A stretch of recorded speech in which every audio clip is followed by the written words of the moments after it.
This was supposed to be the project of my dreams. I had bought a plot of land in an abandoned village on the bank of a river. The location was perfect. The river was full of big fish, and across the water stood a dense, thick forest. The air was filled with the scent of pine resin and freshness. I wanted to build a tourist lodge here, a cozy little spot for people who love fishing and quiet relaxation in nature. I imagined new cabins with terraces rising from where the dilapidated wooden ruins now stood. It all started with a burst of energy. I ordered all the necessary materials and hired a construction crew. The old shacks were slated for demolition. The foreman, Vasily Anatolievich, whom I simply called Anatolievich, was an experienced man in his field. It seemed like projects of this scale were a piece of cake for him, and everything would be done right on schedule. The first few months went by like clockwork. Anatolievich sent me photos and videos of the progress almost every day. Things were moving fast, but then, something went wrong. The construction slowed down. The foreman called it minor difficulties. 2 houses were already finished, but the third had been sitting half done for a month. Nothing on the site was changing. I decided to drive out there myself to find out the reason for the delays. The atmosphere was sluggish. A few workers milled about aimlessly, like lost souls. Anatolievich was sitting in his trailer, shuffling through papers with a dejected look on his face, scratching the back of his head. "We're short on manpower," he said, responding to my questions. "A few of the guys quit recently." "Why?" I asked, surprised. Anatolievich just shrugged. "Everyone has their reasons." I had a feeling he wasn't telling me everything, but I just asked, "So how many people are left?" "Besides me?" "5, the foreman said with a sigh. 5. I couldn't believe it. The crew had shrunk by more than half, and I knew nothing about it. "It was an unforeseen problem," Anatolievich said apologetically. "We're already working on finding new builders." I apologize for how this turned out. I stepped outside, nervously smoked a cigarette, and headed for my car. I got in, slammed the door shut, and tried to calm myself down. Maybe there's nothing to worry about. Things like this probably happen on construction sites all the time. How would I know? This is my first time doing this. I hadn't even started the engine when another worker ran up to my car. An unshaven guy with tired eyes and a weary face. He motioned for me to lower the window. "Hey, you the owner here?" he asked. "Yes," I answered. "I want to quit and get my final pay," he announced suddenly. I immediately demanded an explanation. "What's going on? Is there a problem with the team? Did the foreman do something? Is the pay not good enough? What is it?" "This place is bad," the man said, glancing around nervously. "It's terrifying. We're grown men, and we can't sleep at night. We're scared. I've seen a lot in my life, but never anything like this."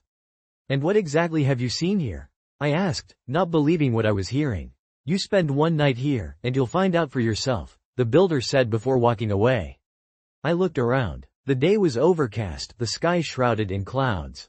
The water in the river looked murky, and the forest across it was as black as night. I had bought this place because I was charmed by it, but at that moment, an inexplicable sense of dread made me doubt my decision. I decided to stay and personally oversee the process until the work got back on track. The next time I arrived at the construction site, it was late in the evening. It was dark everywhere. Everyone had vanished. There wasn't a living soul around. The only light came from the foreman's trailer. I knocked, and Anatolievich opened the door. He was dead drunk. "Boss, get in, quick, and lock the door," he said, trying to speak clearly. I stepped inside, filled with rage. The muscles in my jaw tensed, and my fingers clenched into tight fists. A storm was brewing inside me. On the table sat a nearly empty bottle of vodka, with a new, unopened one right next to it. I lost it and started yelling. "So this is what's going on. This is why the construction has stopped. The foreman is drinking on the job." "Don't be mad, boss," Anatolievich replied, his voice devoid of guilt. "This is the first time, I swear." He closed the door, collapsed onto a chair, and shamelessly poured himself another shot of vodka. "Where are all the workers?" My hands were shaking with anger. I wanted to grab his bottle and smash it against the wall. "No one's left," the foreman said sadly. "It dragged 2 more of them away. The rest left." "What do you mean, dragged away?" I asked, unable to make sense of his drunken rambling. "Here, sit with me," Anatolievich said, pulling a second chair up to the table. That hook-handed thing shouldn't come back tonight. But we better not go outside." Let's just sit here until morning and hope 2 guys were enough for it. Then, in the morning, we'll get the hell out of here quietly. My anger subsided slightly. I realized something serious was going on. After all, the foreman was a respectable man with a good reputation. There had to be a powerful reason for this kind of behavior. And even if he was just spewing nonsense, it didn't explain why the workers had fled one after another. Are you going to tell me what happened? I asked, sitting down next to him.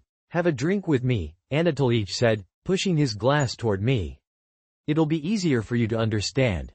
I'll tell you everything. I'll confess. Confess to what? I asked cautiously. Come on, just one shot, the foreman insisted, nudging the bottle. Honestly, I can't stand vodka, but in that desperate situation, I wanted something to take the edge off. I reluctantly took the glass, downed it quickly, and started coughing. Anatolich refilled the glass, stared at it for a moment, then sighed. What have I done? He said. My guys died for nothing. This whole place is being built on the blood of innocent people. There shouldn't be any tourist lodge here. I should have told you that from the start, but I kept hiding it from you. I started to get angry again. Stop beating around the bush. What is going on here? It's devil's work, all of it, the foreman replied thoughtfully. It was here long before we started building. Remember when we were tearing down the old houses with the excavator? There was something you didn't see. When we demolished the first house and cleared the debris, we found a cellar underneath it. Inside were 2 human mummies. People had died in there and just dried up. We hadn't even figured out what to do with them when we found another skeleton under a different house. And it was the same with the 3rd house. Human bones in every cellar, under every floor. People were hiding from something, and they died right there. Hiding from what? I asked, thinking he was just spouting drunken nonsense. Are you finishing that first bottle, or did you have 2 more before this? I'm telling you the truth, I swear, Anatolich insisted. The guys and I realized you bought this land without knowing about the bones. I got scared. I thought if we told you, you'd change your mind about building here, and we'd already spent most of our advance payment. Besides, we were all counting on finishing this project quickly and getting our money. There was no going back. So, we decided to gather up all those dried up corpses and bury them somewhere far away. He sounded convincing. I believed him. Suddenly, I wanted another drink. So, what did that mean? They had sold me some kind of mass grave? Was that why the land was so cheap? And where did you bury them? I asked, pouring myself more vodka. There was this guy, Seryoga, Anatolich began to explain. He said he'd seen a pit in the forest, deep as an abyss. So Seryoga suggested we just throw the bodies in there and then fill it up and forget about it. We justified it by telling ourselves we were at least giving these people a proper burial, in a way. Besides, from the looks of it, the pit was right next to an old cemetery. So, me and the guys, we wrapped the mummies in cloth and tossed them in. But we couldn't fill the hole. It's bottomless. You can throw a heavy boulder in there, and you won't even hear it land. Down there, it's just darkness. Outside, the wind gusted, and somewhere nearby, a sheet of metal rattled. The drunken foreman tensed up and glanced at the window. Open the second bottle, I said. Now you're talking. Anatolich placed the empty bottle under the table, opened the new one, and continued his story. It gets worse. Listen, I think by throwing those bodies into that abyss, we woke it up. The thing that scared the villagers so much they chose to die in their cellars rather than fall into its hands. Or rather, its hooks. Seryoga was the first one it took. It came at night, stabbed him with its hook, and dragged him away. Can you imagine? It's the color of ash, with no eyes. Why would it need them in the dark? On its face, there are only 2 nostrils and a mouth. And it's always laughing this horrible laugh, baring its sharp teeth. Its arms are long, reaching the ground, with no fingers, just hooks. Sharp hooks at the ends. They're not attached, they're made of flesh. They're a part of its body. Tell me, what is that thing? Every night, it would drag someone away. I lost trust in his words again. He had mentioned some hook-handed thing before, but I had ignored it. So that was it. Anatolich was trying to scare me with a monster story. You're delirious, I shouted. You're seeing things from all this booze. Oh yeah? Have you seen this? The foreman pulled open a desk drawer and took out a thick, old notebook with tattered corners, throwing it on the table in front of me. It's all in here. One of the residents of that dead village wrote this. My guys found this notebook in one of the houses. I wanted to throw it away so no one would find out, but I couldn't bring myself to do it. You feel sorry for the kid. His bent bicycle was lying right outside the gate. You know what, Anatolich? I'm going to call the police, and you can try to prove all this to them.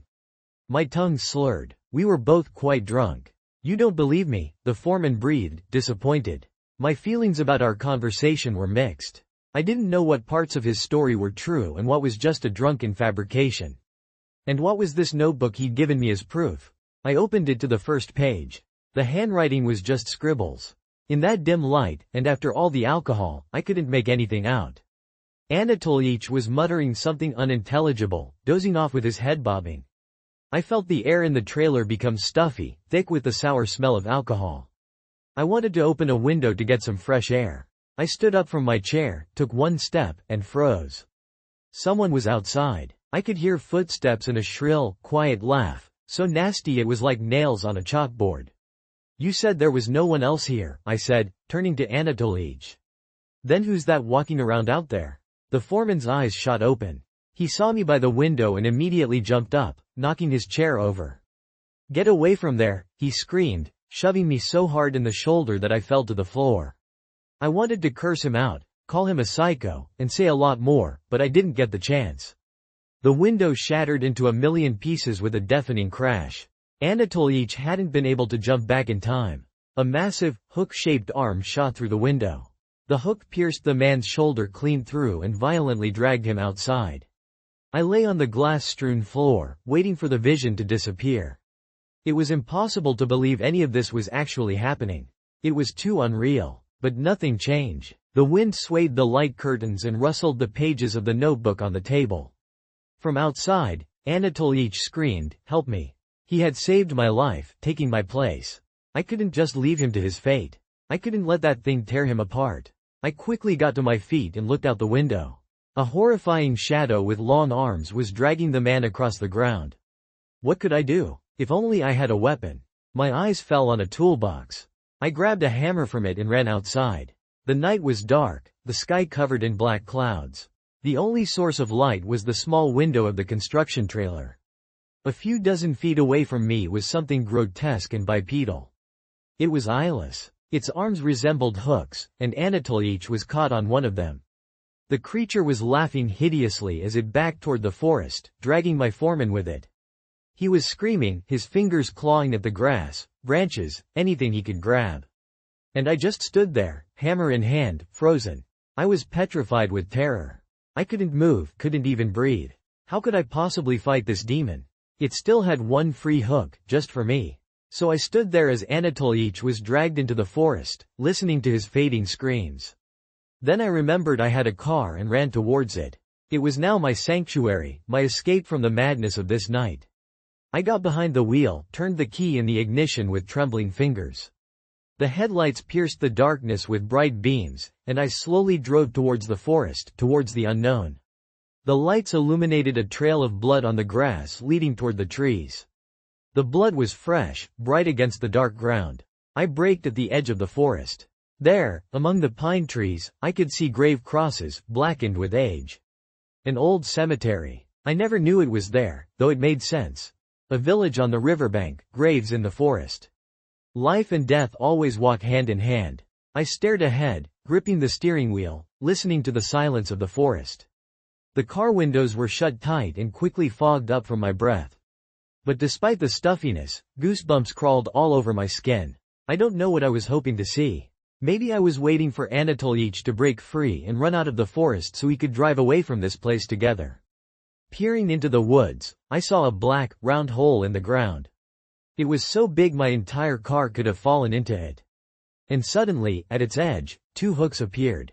They dug into the earth, and then it leapt out of the hole, a creature with a wide, grinning smile. I immediately threw the car into reverse, but the thing took two lightning-fast leaps and was right next to the car. Its hooked limbs pierced the hood. Acting on pure instinct, I yanked the wheel to the right and floored the gas, aiming for the nearest tree.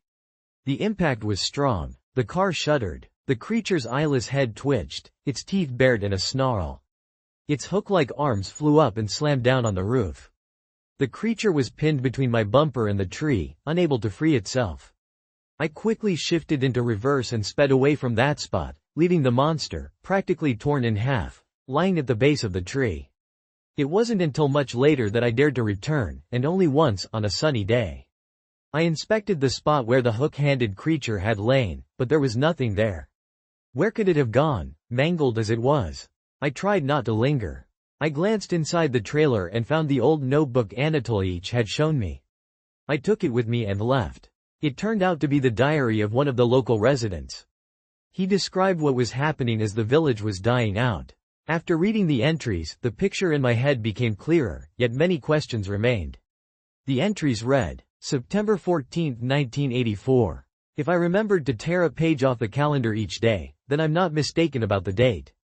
There's no one left to ask anyway. I'm not even sure if there's anyone else left in the village. I wish I could just get on my bike and ride away from here, but I know Komori is out there. Everyone who went outside screamed and was gone instantly. He's faster than a wolf. I don't have a gun to kill him a second time. Or maybe Komori never really died the first time. Then what happened to him? Why did he change so much? I have 2 jugs of water left and enough food for a couple of days. When it runs out, I'll have to raid Grandpa's winter supplies. Who's going to stop me now? Grandpa went outside with an axe and never came back. I'm sure Komori dragged him into his underworld. September 15, 1984. I've been sitting in the dark for several days now, with the shutters closed. Light only gets into the house through a tiny crack. I sleep on the floor so the bed doesn't creak. I walk around the house trying not to make a sound. My food is dry bread and soaked grains. My toilet is a bucket covered with a rag. I can't even take it outside. Komori is walking around out there. Last night, I heard him catch someone again. Strange, I thought there was no one left alive in the village. Some woman was screaming, "Help me. No one can help us now." September 16, 1984. I'm keeping this notebook like a ship's log, lost in the middle of the ocean. I'm recording the situation. Maybe I'm the last survivor, or maybe not. Maybe others are hiding in their homes, quiet as mice. There's no point in keeping secrets anymore, so I'll write about everything. If something happens to me, let people know what happened here. My name is Andrei Shabatkov, I am 16 years old. The only living relative I had was my grandfather, and he recently disappeared without a trace. I live in the village of Luchka. A lot of terrible things have happened here since September 1st. On that day, after the first day of school, a group of children went for a walk together and didn't come home that evening. 2 days later, they were found in Komori's shed. I don't know what that guy's real name was. Everyone called him Komori, Gloomy. He had hung them on iron meat hooks and didn't even deny what he'd done. He said with a satisfied smile, "Yes, I killed them." He had been a quiet man his whole life, which is how he got his nickname. But then it was like a dam broke inside him. He laughed and couldn't stop. They beat him, but he just laughed and laughed. He told the parents to their faces that he had done the right thing because he was fulfilling the will of the darkness. Komori was a tall, hulking guy who was always silent and smiling. People thought he was a kind soul, but it turned out he was a monster. He wouldn't have escaped justice anyway, but the people wanted to punish him themselves before the police found out. Our villagers brought a coffin, threw Komori in, nailed the lid shut, and carried him to the cemetery. I was there too. I wanted to watch. The men dragged the coffin along the ground with ropes. It bounced and jolted, but all you could hear from inside was Komori laughing and screaming. One of the men kicked the coffin and said, "You will never see the light of day again. You will suffocate in the dark until you die. And if there is a hell, then eternal torment awaits you." The coffin was made of thick planks, but I clearly heard Komori's last words. "The darkness does not punish those like me. The darkness rewards. I will rise from the earth and drag you all down with me into the abyss." The next day, the villagers were horrified. They were ordered to dig up the coffin, but it was impossible. Where the fresh grave had been, there was now a deep chasm, round like a pore on the face of the earth. An abyss had opened up in our cemetery. The villagers thought it was a strange coincidence. Komori had fallen into hell itself. Maybe they weren't wrong, and Komori wasn't wrong either. For a while, the abyss was silent. But recently, some guys I know were walking nearby and heard laughter coming from the black void. That same night, he returned. He leapt out of the abyss, looking nothing like himself, gifted by the darkness. I wouldn't have thought it was Komori, but I recognized his horrible laugh. His hands have become like huge fishing hooks. He impales people with them and drags them away. I don't know if anyone managed to escape the village. It was chaos. I only had time to hide.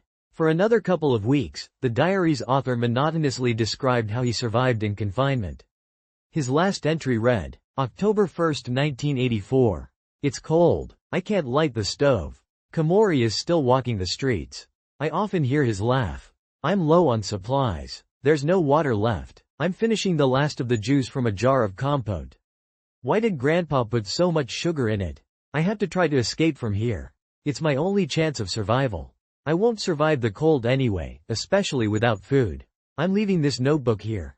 If I can't be a living witness to what happened, let my records tell people what took place here. Finishing the diary, I remembered Anatolich's words. You feel sorry for the kid. His bent bicycle was lying right outside the gate. It truly is a shame that no one managed to escape the killer's tenacious grasp. The words on the yellowed pages seemed to whisper of the dead village's dark past, and I understood that I could never build my tourist lodge on this gravesite. This land is cursed, and anyone who tries to live on it will be in danger. My dream has collapsed. What should I do with my property? Is it even mine? What difference does a piece of paper make when it's Komori's territory? So, I decided to share my story, to make it public. Maybe someone can give me advice on what to do with this cursed land.